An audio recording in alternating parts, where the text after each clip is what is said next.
तो पहला दिन होता है माँ शैलपुत्री का। इस दिन माँ शैलपुत्री को गाय के घी का भोग और गाय के घी की बनी हुई मिठाइयां यदि प्रदान की जाए, उनको भोग लगाया जाए, तो ऐसे में माँ शैलपुत्री की विशेष कृपा प्राप्त होती है।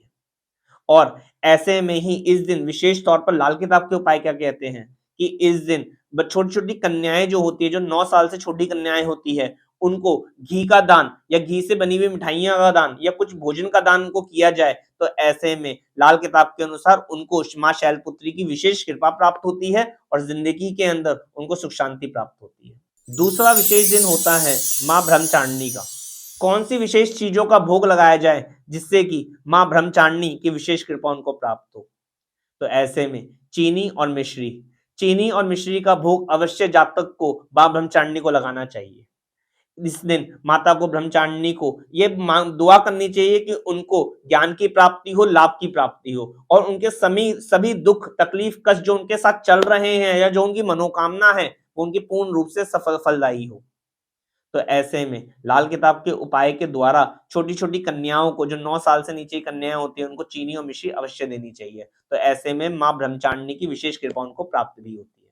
तीसरा और विशेष दिन होता है माँ चंद्रघंटा का। तो ऐसे में माँ चंद्रघंटा को दूध और दूध से बनी हुई मिठाइयाँ और खीर का भोग अवश्य लगाना चाहिए और छोटी-छोटी कन्याओं में भी बाँटना चाहिए, जिससे कि आपको लाभ की प्राप्ति हो और आपकी मनोकामना पूर्ण हो। चौथा दिन होता है माँ कुष्मांडा का। तो ऐसे में मालपुआ या दही वड़े का भोग उनको लगाना चाहिए और साथ ही साथ छोटी-छोटी कन्याओं को बाँटना चाहिए, ताकि माँ कुष्मांडा की विशेष कृपा उनको प्राप्त हो और उनकी मनोकामना सभी सिद्ध हो। पाँचवाँ दिन होता है माँ स्कंद माता का। इस दिन माता को केले का भोग अवश्य लगाना चाहिए और छोटी-छोटी कन्याओं में भी केला बाँटना चाहिए और पैरा लगाकर उनसे आशीर्वाद लेने चाहिए और अपनी मनोकामना पूर्ण करनी चाहिए। ऐसे में आशीर्वाद जो लें, वो बोलकर लेना चाहिए जातक को, ताकि उनकी कृपा यानी कि जो वो आशीर्वाद माँगना चाहते हैं, वही आशीर्वाद उनको प्राप्त हो। ऐसा नहीं कि उनके सिर्फ केला दे दिया, पैसा लगा के आशीर्वाद ले लिया, बोल के ही आशीर्वाद लीजिए कि ऐसे में मुझे धन की प्राप्ति चाहिए, मेरा रुका हुआ धन है वो मुझे मिल जाए, मेरा बिज़नेस अच्छे से फलदायी हो जाए, मेरे घर में बच्चों का एक कह लीजिए एक एग्ज़ाम क्लियर हो जाए। इस तरीके की सारी मनोकामना, जो भी आपकी मनोकामना है, वो बोलकर माँगनी चाहिए और छोटी-छोटी कन्याओं से पैरा लगा के आशीर्वाद अवश्य लेना चाहिए। छठा दिन होता है माँ कात्यायनी का। तो ऐसे में माँ कात्यायनी के लिए विशेष तौर पर शहद का भोग अवश्य लगाना चाहिए। शहद से बनी हुई कोई मिठाइयाँ हो या शहद से बनी हुई कोई चीज़ें हो, वो उनको दान अर्पण ज़रूर करनी चाहिए और ऐसे में छोटी-छोटी कन्याओं को भी बाँटना चाहिए। इस दिन यदि वह रोटी के ऊपर थोड़ा-सा शहद डालकर माता को भोग लगाते हैं, तो ऐसे में विशेष कृपा प्राप्त होती है और छोटी-छोटी कन्याओं में भी ये कार्य किया जा सकता है और उनसे पैर लगा के आशीर्वाद लिया जा सकता है। सातवां दिन विशेष तौर पे लाभकारी माँ कालरात्रि का।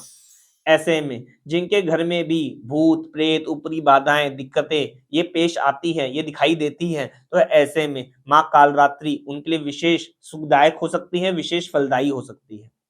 तो इस दिन गुड़ का भोग अवश्य लगाना चाहिए माता को।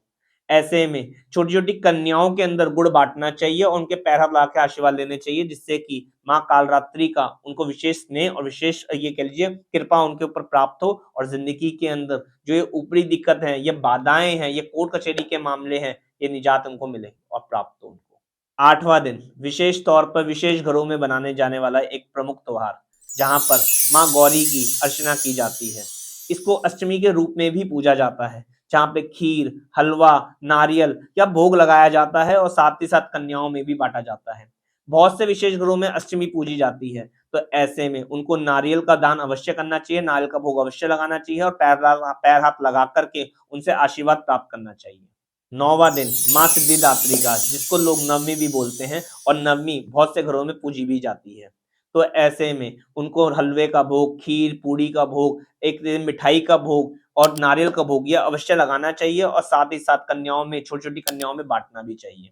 और ऐसे में ये दिन उनके लिए विशेषकारी सिद्ध होते हैं और 9 के 9 दिन ये क्रिया करके लोग इसको जागरूक कर सकते हैं, माता रानी की विशेष कृपा प्राप्त कर सकते हैं और माता रानी की असीम शक्तियों को वो महसूस कर सकते हैं अपनी ज़िंदगी के अंदर।